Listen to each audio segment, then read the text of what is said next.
네, 다시 한번 기도합니다. 감사하신 주님,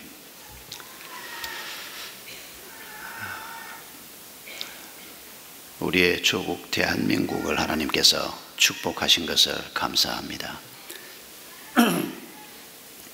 여전히 문제가 많고 어려움을 많이 안고 있지만은, 그러나 이 고통의 땅, 눈물의 땅에서 하나님께서 지난 130년 동안 베푸신 은혜로 인해서 우리 한민족이 여기에까지 이르게 하신 것을 감사를 드립니다. 박근혜 대통령을 비롯해서 정치 지도자들과 각 분야의 모든 지도자들을 주님께서 불쌍히 여겨주시고 지혜를 주시고 8천만 우리 한민족을 주님께서 불쌍히 여겨 주시옵소서. 북한에 있는 2300만 우리의 동포들을 기억해 주시고, 전 세계에 흩어져 있는 700만이 넘는 우리 형제 자매들을 기억해 주시고, 남한 땅에 살고 있는 5천만 백성들을 주님 불쌍히 여겨 주시옵소서. 오늘 저희가 8.15 광복 69주년을 기억하면서 하나님의 은혜가 정치적인 독립으로 끝나는 것이 아니라 이 땅의 백성들이 진리를 알고 참 자유함을 얻으며 참 평안을 얻는 자리에까지 나아갈 수 있도록 주의 축복을 더해 주시기를 간구합니다. 이 시간에 저희들이 로마의 통치하에 살면서 가이사의 나라와 하나님의 나라 사이에서 지혜가 필요했던 이스라엘 백성들에게 주님이 말씀하셨던 말씀을 다시 한번 생각하려고 합니다. 가이사의 것과 하나님의 것이 무엇인지, 주님께서 가이사의 것은 가이사에게, 하나님의 것은 하나님께 드리라고 말씀하신 그 말씀의 참 의미가 무엇인지를 함께 생각합니다. 성령 하나님께서 저희 한 사람 한 사람 가운데 임재해 주시옵소서. 예수님의 이름으로 기도하옵나이다. 아멘.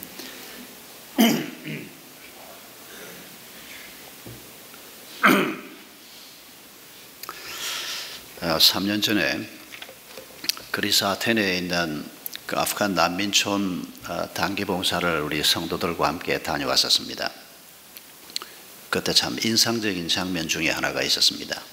프로그램 중에 밥 한 끼를 먹기 위해서 그 좁은 방에, 제가 보기에는 한 100명만 들어오면 적당할 방에 200명이 들어와서 앉아 있습니다. 아주 빼곡하게 빈자리 하나 없이 난민 아프간 사람들 200명이 들어와서 앉아 있는 그 자리에 밥을 먹기 전에 한 1시간씩 기다려야 합니다. 늦게 오면 문을 닫아버리니까 일찍 오는데 그게 10분, 20분이 아니고 1시간 전에 와야 입장이 가능하니까, 그리고 방이 꽉 차면 문을 닫아버리니까 사람들이 계속 일찍 옵니다. 일찍 와 있는 그 1시간 동안 이 사람들이 가만히 앉아 있어야 되는데 그 시간에 예배도 드리고 여러 가지 프로그램을 진행을 하는 겁니다. 근데 우리가 영상물을 하나 가지고 간 게 있었습니다. 그 사람들은 그리스도인은 거의 없습니다. 한두 사람, 서너 사람 있을까 말까 하고 그냥 무슬림들입니다. 또 꼭 자기가 무슬림이라고 신앙적인 인식을 분명히 갖지 않아도 어린 시절부터 무슬림으로 살아온 사람들입니다. 그리고 그 아데네 땅에 온 사람들은 전부 유럽 국가들로 가기 위해서 아데네에서 난민 비자를 기다리고 있는 사람들입니다. 그래서 그때 듣기는 한 6개월쯤 거기에서 힘이 들어도 버티고 있으면 그리스 정부에서 난민 비자를 주면 그걸 가지고 유럽 어느 나라든지 갈 수 있는 겁니다. 그들이 제일 선호하는 나라는 노르웨이, 독일이라고 들었습니다. 거기 가면 직업을 잘 얻을 수 있고, 그리고 아이들을 잘 키울 수 있다, 이런 정보들을 그들이 가지고 있었습니다. 그들의 얼굴 표정은 한없이 어두웠습니다. 먹는 문제도 해결되지 않고 미래가 불투명하고 한없이 마음이 무겁고 고통스럽고 그리고 몸까지 나쁜 사람들이 많았습니다. 젊은 사람들임에도 불구하고 여러 가지 병을 가지고 있는 사람들도 있었습니다. 이런 사람들이 거기에 이제 밥을 먹고 또 의료 봉사를 하니까 와서 치료도 받으려고 찾아오는 겁니다. 그들 200명에게 보여준 영상물이 뭔고 하니까 6.25 직후의 한국을 보여주었습니다. 여러분도 그 장면들 기억나실 겁니다. 6.25 직후에 서울을 비롯해서 우리 한국이 완전히 폐허가 되어 있지 않았습니까? 아이들이 고아가 돼서 길거리에서 울고 있고 먹을 것이 없어서 쩔쩔매는 참혹한 6.25 직후의 한국 상황을 쭉 잠깐 보여줬습니다. 그리고 이 한국이 이렇게 변했습니다 하고 오늘의 서울의 모습을 보여줬습니다. 눈이 휘둥그레질 수밖에 없는 1951년, 2년, 3년 그때 서울하고 지금 현재 서울하고 그 차이가 얼마나 큰지 그 사람들이 볼 때도 기가 막힌 전혀 다른 모습입니다. 그리고 그 두 장면을 영상으로 보여주면서 뭐라고 설명을 했는가 하니까 이렇게 폐허가 된 대한민국이 세계 여러 나라들의 도움을 받아서 이런 나라로 바뀌어졌습니다. 우리 한국은 여러 민족의 도움을 받아서 일어설 수가 있었습니다. 여러분의 조국 아프간도 일어설 수 있습니다. 우리가 옛날에 받았던 그 도움을 돌려드리고 싶습니다. 우리가 이곳에 온 것은 이전에 대한민국이 받았던 그 도움을 여러분에게 돌려드리기 위해서 온 겁니다. 신앙적인 얘기는 그때는 전혀 하지 않습니다. 마음이 열려야 되니까. 제가 앞에 앉아서 이 사람들이 그 영상을 보고 있는 모습들을 지켜보고 있었는데 흐느끼 우는 사람이 한두 사람이 아니었습니다. 그리고 그 영상을 보면서 그냥 흐느끼 울기만 한 것이 아니고 정말 대한민국이 저 폐허에서 저렇게 일어설 수 있었다면 우리도 일어설 수 있지 않을까 이런 희망을 그 마음속에 품는 것을 볼 수가 있었습니다. 예배는 그 후에 드렸습니다. 복음 전하는 것은 그 후에 전했는데 참 잊을 수 없는 장면입니다. 여러분, 단군 이후로 남한 반쪽만이라도 먹는 문제를 이만큼이라도 해결할 수 있었던 때가 없었다. 어떤 분이 이런 표현을 하는 것을 참 감동적으로 들었던 기억이 납니다. 정말 그렇습니다. 아직도 완전히 해결된 것은 아닙니다. 도시 빈민이 많고 힘든 사람이 아직도 많이 있습니다만은 그러나 자기 의지만 있다면 밥을 굶지 않는 나라, 그런 나라로 하나님께서 대한민국을 허락해 주셨습니다. 전적으로 하나님의 은혜요. 그리고 앞선 세대가 참 수고를 많이 했습니다. 8.15 69주년을 맞으면서 우리가 이런 하나님의 은혜를 다시 한번 기억하기를 원합니다. 그리고 우리 앞서 살았던 세대에 대한 고마움도 함께 기억하기를 원합니다. 그분들의 수고가 없었다면 절대로 이런 나라를 우리가 세울 수 없었을 것입니다. 그리고 오늘 우리가 처해 있는 상황을 다시 한번 떠올리기를 원합니다.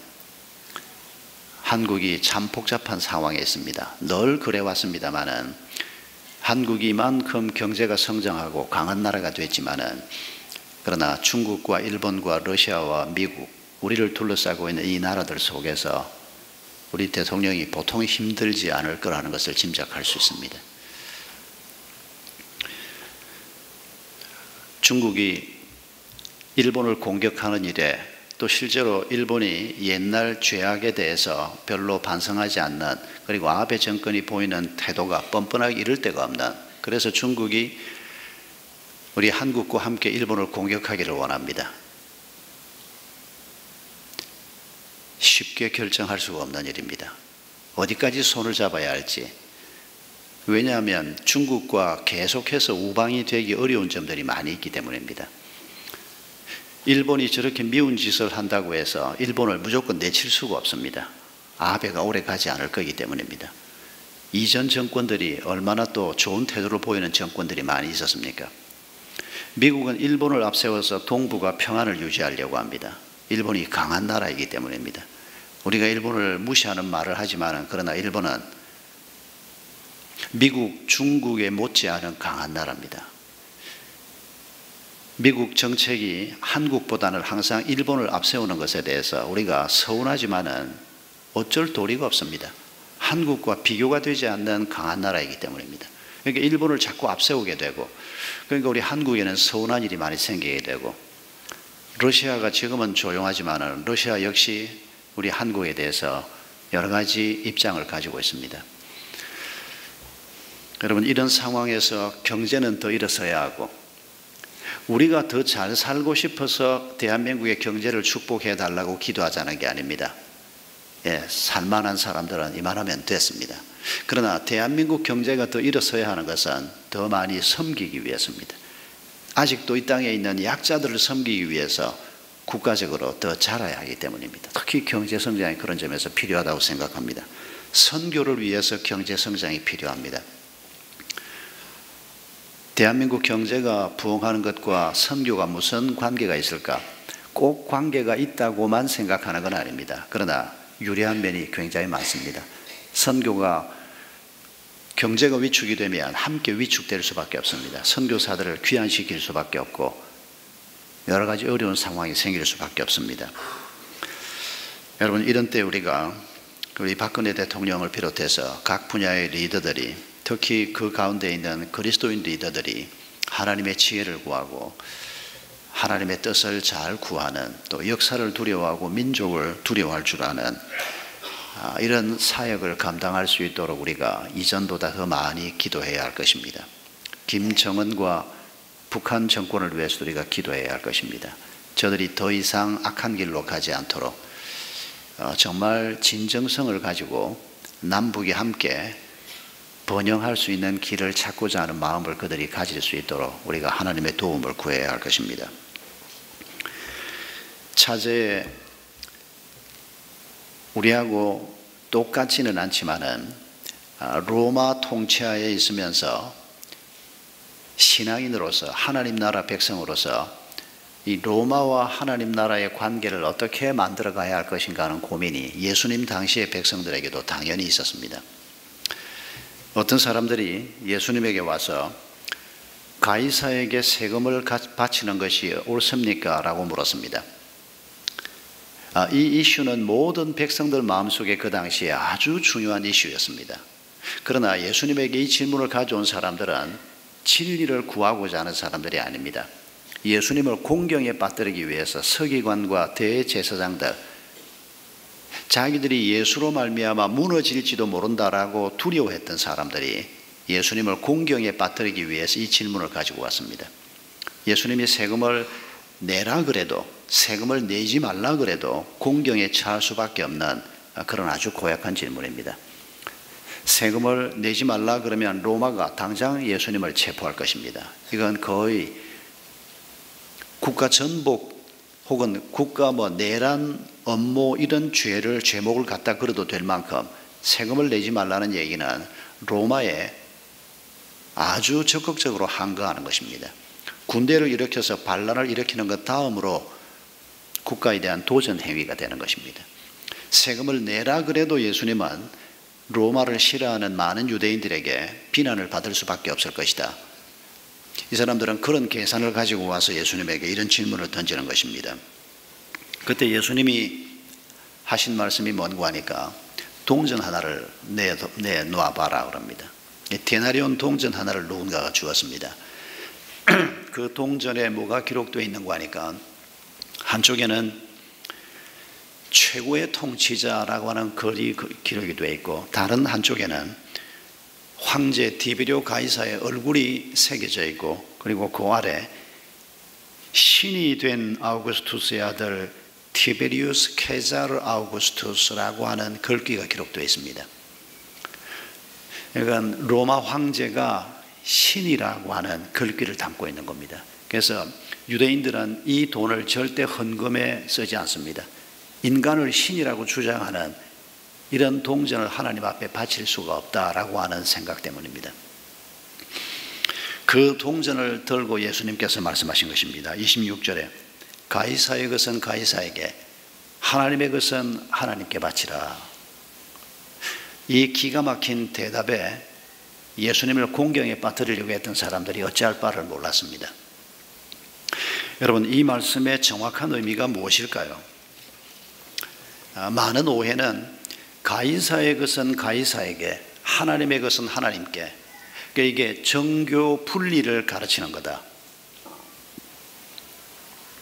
여러분, 이번 주간에 정교가 절대 분리되지 않는 것을 수천 년의 역사와 함께 온몸을 당해서 보여주는 교황님이 오셨습니다. 지금도 여기 계십니다. 누가 저한테 그럽니다. 목사님은 교황님이 오시는 거 환영하냐? 당연히 환영해야지요. 우리나라에 손님이 오셨는데. 그런 바보 같은 질문이 어디 있습니까? 이웃집에 귀한 손님이 왔는데 옆집에 사는 내가 함께 기뻐해야 하냐? 당연히 기뻐해야죠. 그런 바보 같은 질문이 어디 있습니까? 그 교황이 믿음이 있는지 없는지 어떻게 하냐? 알든 모르든 우리가 함께 기뻐하는 걸 왜 못합니까? 우리가 믿음 있는 사람들만 기뻐하고 믿음 없는 사람들은 다 미워할 겁니까? 여러분, 그렇게 편협한 생각을 갖는 것은 옳지 않습니다.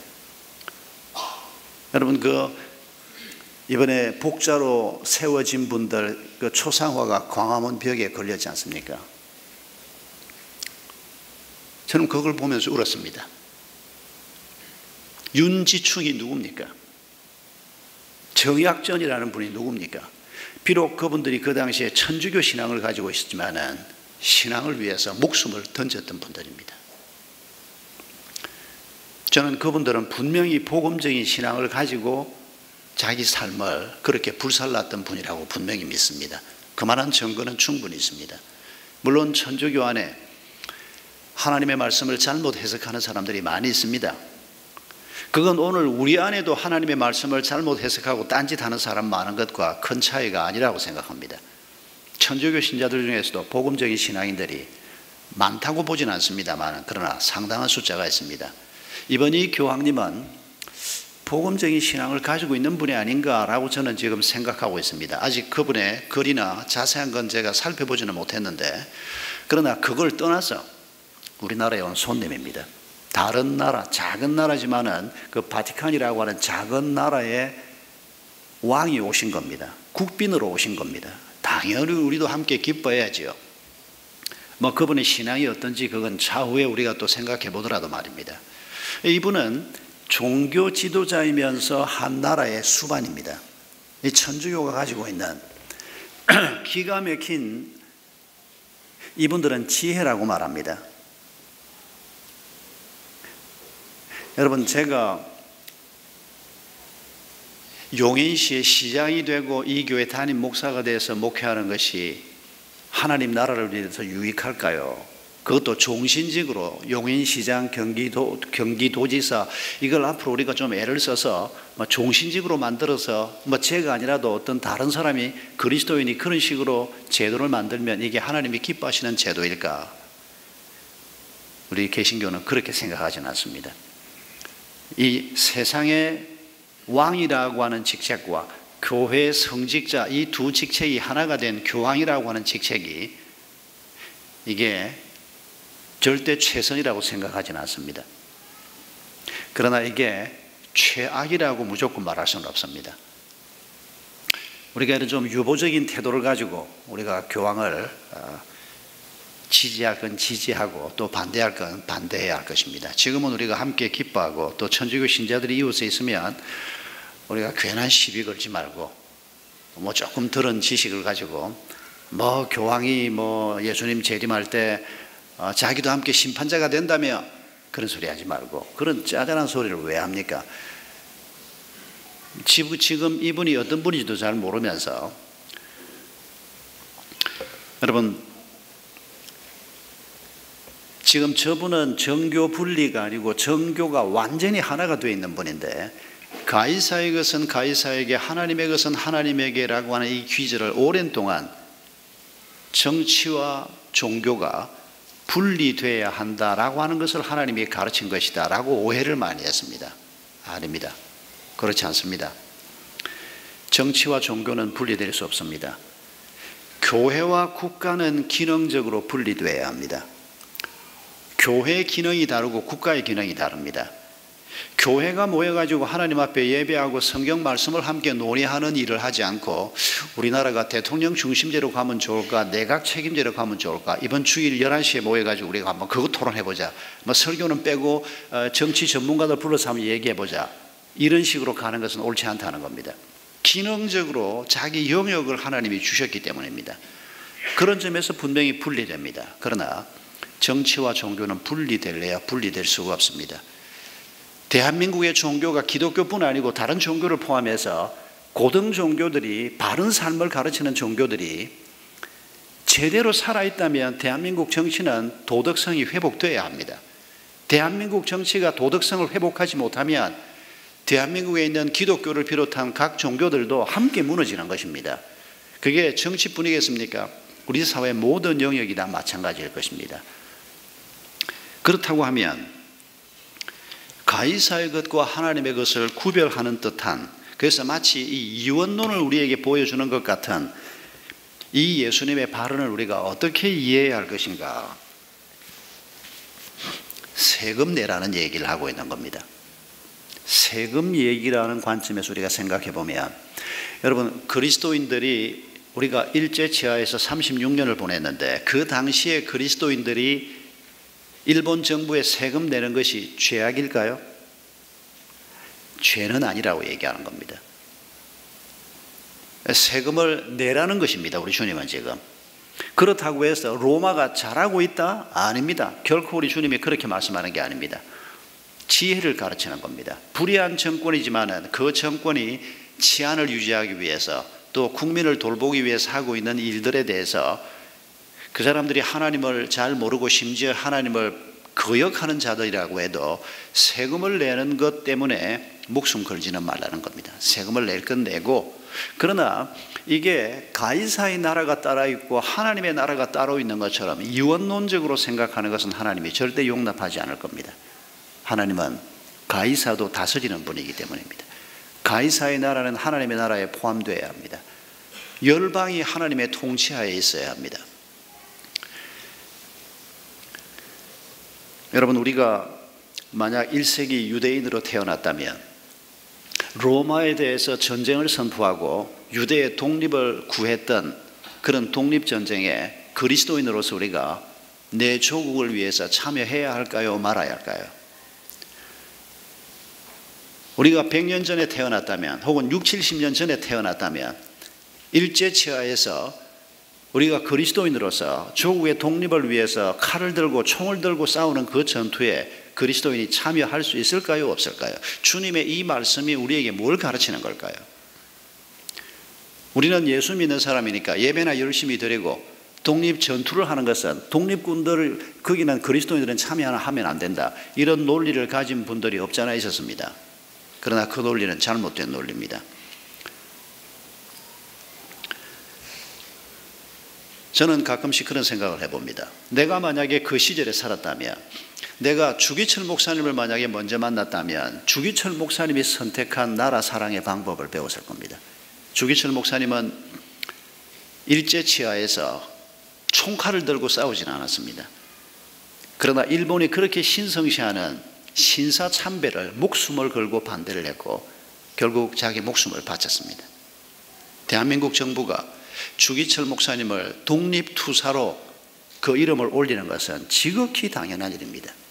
방법이 달랐을 뿐입니다. 이분은 목사로 부름을 받았고 이분은 자기가 싸울 수 있는 방법으로 하나님을 위해서 투쟁했지만은 그게 동시에 조국을 위한 투쟁이었고 그게 국민 정신을 위한 놀라운 투쟁이었습니다. 주기철 목사님만큼 놀라운 혼을 가지고 독립운동에 헌신했던 분 숫자가 얼마나 됐을 것 같습니까? 김구 선생 또한 그리스도인입니다. 그러나 그분은 주기철 목사님 같은 길을 걷지 않고 총칼을 들고 나라의 독립을 위해서 싸우는 길을 택했습니다. 제 입장에서 생각해 보면 만약 내가 김구 선생 같은 분을 먼저 만나서 감화를 받았으면 그리스도인이라도 당연히 총칼을 잡고 독립을 위해서 싸웠을 것입니다. 하나님께서 우리를 인도하는 길이 조금씩 다를 뿐입니다. 그러면 사도들이 생각한 건 뭐냐? 사도들 중에서는 어떤 사람은 나는 유대 독립전쟁에 참여하겠다. 그 전쟁이 서기 66년에 일어났거든요. 사도들 대부분이 살아있을 때 그 전쟁이 일어났습니다. 사도들은 나이가 그때 이미 많아서 참여하지 못하더라도 자식들은 간 사람이 있었을까? 저는 있었을 거라고 생각합니다. 사도들 자신은 나이가 많을 뿐 아니라 그리고 그 독립전쟁을 사실은 반대하는 것 같아 보입니다. 로마서 13장을 보면 사도 바울은 명백하게 그 편지를 쓰고 있을 때 이미 유대 독립운동에 대해서 전쟁에 대한 분위기가 무르익어가는 상황에서 윗권세에 순복하라 라고 하는 표현으로 그 독립전쟁에 대한 반대를 암시하고 있는 것으로 봅니다. 그 반대는 독립전쟁을 어떤 경우에도 하면 안 된다 그런 얘기라고 해석하지 않습니다. 여러분 서기 66년에 시작된 유대 독립전쟁, 서기 70년에 예루살렘이 멸망되고 성전이 무너지면서 사실상 성패가 결정된, 그리고 서기 73년까지 이어졌던 이 7년 전쟁에 유대인 110만 명이 죽었습니다. 여러분 요즘에 110만 명이 죽었다고 해도 70억이 살고 있는 이 시절만 해도 모두 다 엄청난 충격을 받을 숫자입니다. 그런데 한 민족이, 조그마한 민족인데 그것도 중국 같은 큰 나라도 아니고 그 전쟁에서 110만 명이 목숨을 잃었습니다. 포로로 잡혀간 사람들도 엄청나게 많았습니다. 나라가 멸절되다시피 했습니다. 사도들이 반대한 이유는 현실적인 이유도 하나 있다고 생각합니다. 이길 수 없는 전쟁에 젊은 사람들의 피를 흘리게 하는 전략상 무모하다고 하는 이런 반대도 있을 것이고, 그러나 더 중요한 반대가 있습니다. 사도들이 꿈꾸는 나라는 이스라엘이 독립을 해서 자유로운 국가로 사는 것도 중요한 계획 속에 있었을 거라고 생각합니다. 그러나 그들 머릿속에는 더 큰 나라가 있었습니다. 로마도 하나님 나라에 들어오고 로마에도 하나님의 평화가 이루어지는 이런 큰 그림을 가지고 그들이 움직이고 있었기 때문에 전쟁을 해서 로마하고 서로 나누어지는 이런 상황을 피할 수 없다면 최선은 아니더라도 차선 혹은 차차선으로 그 길을 갈 수도 있지만, 그러나 자기들은 최선의 길을 가보겠다는 겁니다. 순교를 하면서도 로마까지 하나님 앞으로 돌아오는 그런 목표를 가지고 묵묵히 자신의 몸을 던졌던 것입니다. 그리고 그들은 결코 실패하지 않았습니다. 서기 313년에 로마의 콘스탄틴 황제가 기독교를 인정하는 밀라노 칙령을 발표했을 때, 여러분 그건 바로 기독교가 로마를 정복했다는 평가를 받는 놀라운 역사적인 사건으로 남아 있습니다. 여러분 가이사의 것은 결코 하나님에게서 분리되는 게 아닙니다. 하나님의 것 속에 들어와야 하는 것입니다.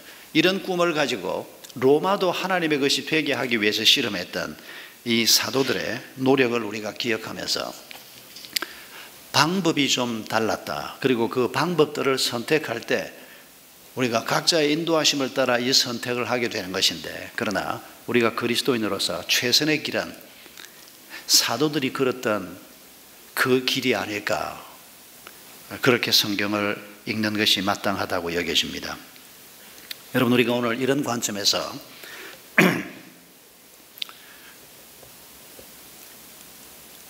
가이사의 것 하나님의 것이라고 하는 이 말씀 앞에서 내 것과 하나님의 것이 분리되어 있지 않는가를 생각해 보십시다. 내 가정과 하나님의 것이 서로 분리되어 있지 않는가? 내 직장 생활과 하나님의 나라가 서로 분리되어 있지 않는가?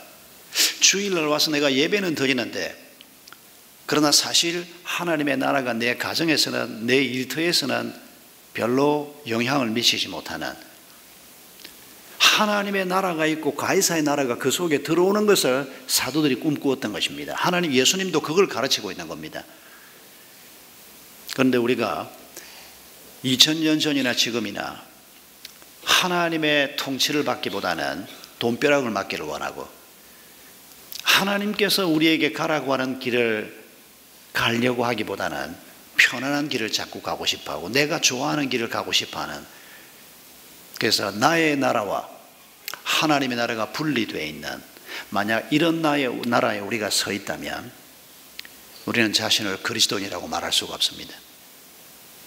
주일날 예배를 드릴 때만 그리스도인이고 나머지 시간은 하나님의 나라와 상관없는 내 나라를 세우는 사람이라면 우리는 절대 그리스도인일 수가 없습니다. 여러분, 서기 70년에 예루살렘이 멸망당하고 예루살렘 성전이 무너질 때 성전 지하 창고에서 나온 게 있습니다. 은화 250만 개가 나왔습니다. 어마어마한 돈입니다.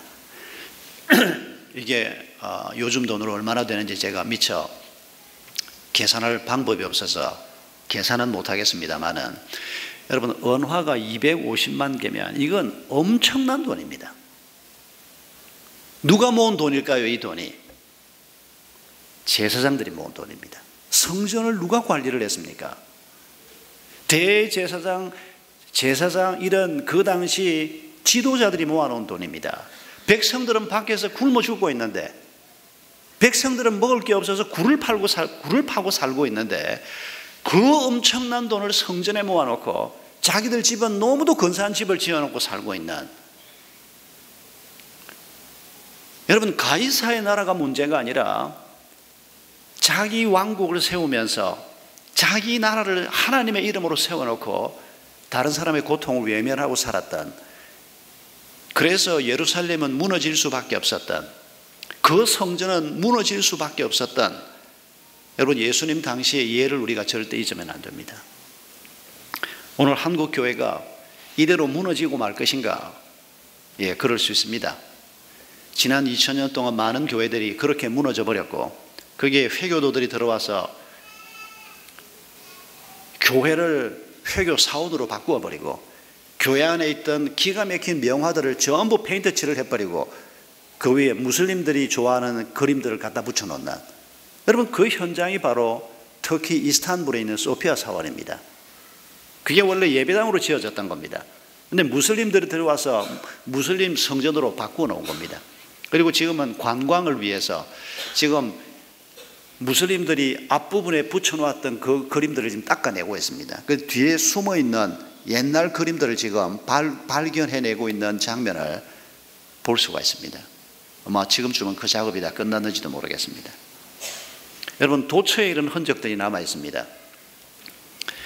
만약에 오늘 한국 교회와 성도들이 하나님의 나라를 세우는 일에 마음을 합하지 못하고 내 나라를 세우고, 하나님이 내 삶의 주인이 아니고 내가 주인 돼서 내가 하고 싶고 내가 꿈꾸는 삶을 살고 내 가정을 세우는데 흠도 티도 없는 영광스러운 하나님의 교회인 가정을 세우는 게 아니고, 그래서 내가 생각하는 그런 가정, 남편이 주인 노릇하고 아내가 주인 노릇하고 학벌이 주인 노릇하는 이런 가정을 우리가 만약에 세우기를, 그것도 하나님의 이름으로 꿈꾼다면, 교회 공동체가 아름다운 건물을 짓고 하나님의 뜻을 따라서 우리가 궁핍한 자들을 섬기고 하나님이 원하는 길을 걸어가는 데는 관심이 없고, 그저 교회 자체의 건물이나 그저 우리끼리 서로 누리고 살고자 하는 이런 생각에서 벗어나지 못한다면, 여러분, 그건 하나님의 나라하고 상관없는 것입니다. 그 집단은 이름이 교회가 붙었건 말았건 하나님하고는 아무 상관없는 집단이 되고 맙니다. 결국 무너지고 말 것입니다.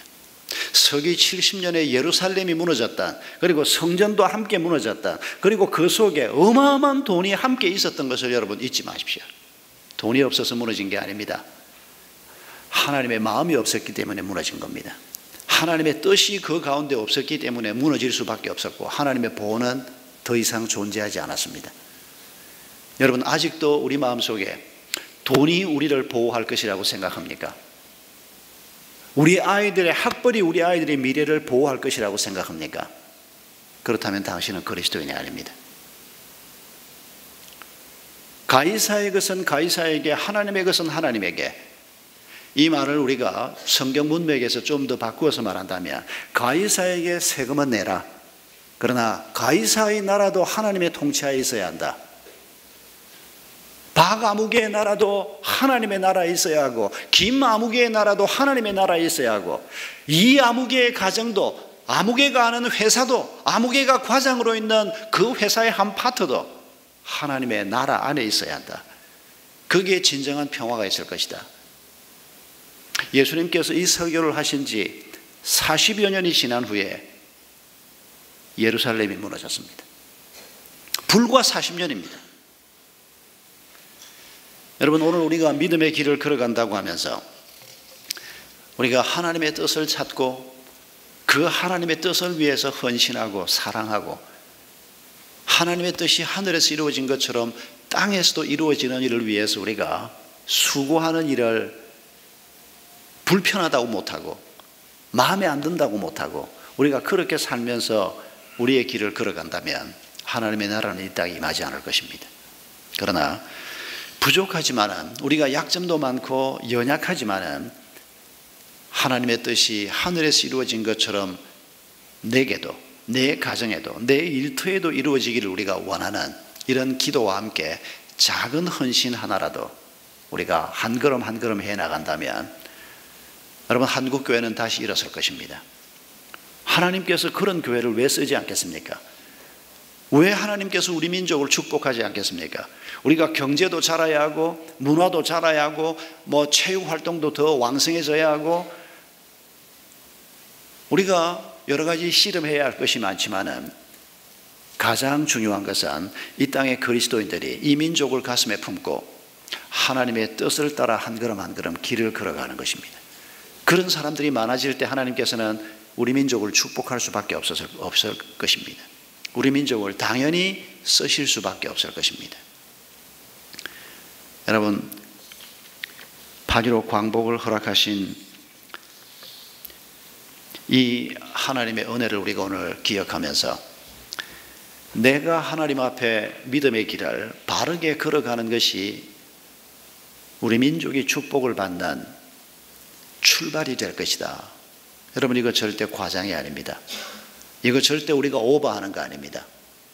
내 가정이 하나님 앞에 아름다운 거룩한 가정으로 내 일터가 하나님이 기뻐하시는 그런 온전한 거룩한 일터로 정직한 일터로 바른 일터로 세워져 갈 때 돈이 주인 노릇하지 못하게 하고 부리가 주인 노릇하지 못하게 하고 어떤 것도 주인 노릇하지 못하게 하는 이런 비전과 꿈을 가지고 우리 각자가 서 있는 곳에서 우리가 헌신하고 섬길 수 있는 부분들을 묵묵히 우리가 감당해 간다면 여러분, 하나님께서는 우리를 통해서 우리 민족을 축복하시고 우리를 통해서 우리의 회사를 축복하시고 우리를 통해서 우리 주변 사람들을 축복하시는 일을 계속하실 것입니다.